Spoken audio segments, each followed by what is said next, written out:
మీరిచ్చిన హామీలను పక్కదారి పట్టించడం కోసం, వాటిని ప్రజలు గుర్తు చేయకుండా ఉండటం కోసం ఏదో ఒక డైవర్షన్ పాలిటిక్స్, ఎప్పటికప్పుడు ఏదో ఒక క్రియేషన్, దాన్ని తీసుకురావటం, దీన్ని పక్కదారి పట్టించటం. ఏమండి, ఇది ఎన్నాళ్ళు ఈ డైవర్షన్ పాలిటిక్స్ ప్రజలకు అర్థం కాలేదనుకున్నారా? మీకు నిజంగా ధైర్యం ఉంటే, మీ పాలన మీద మీకు నమ్మకం ఉంటే, ఇప్పుడు రద్దు చేసి అసెంబ్లీ మీరు ఎలక్షన్స్ రండి చూద్దాము. కనీసం ఒక్క సీటు మీరు ఎవరినైనా చెయ్యండి చూద్దాం. ఇప్పుడేంటో మా పార్టీ ఏంటో, మీరేంటో మనం కూడా చూద్దాం ఒకసారి.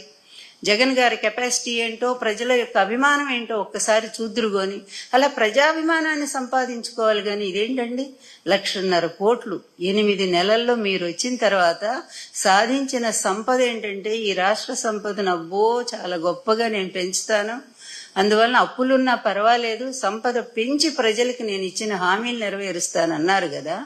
మీరు సాధించిన సంపద ఏంటంటే 1,50,000 కోట్లు. ఏమండి, హామీలైతే ఈ 6 ఫార్ములా ఏదో ఒక్కటి కూడా అమలు కాలేదు.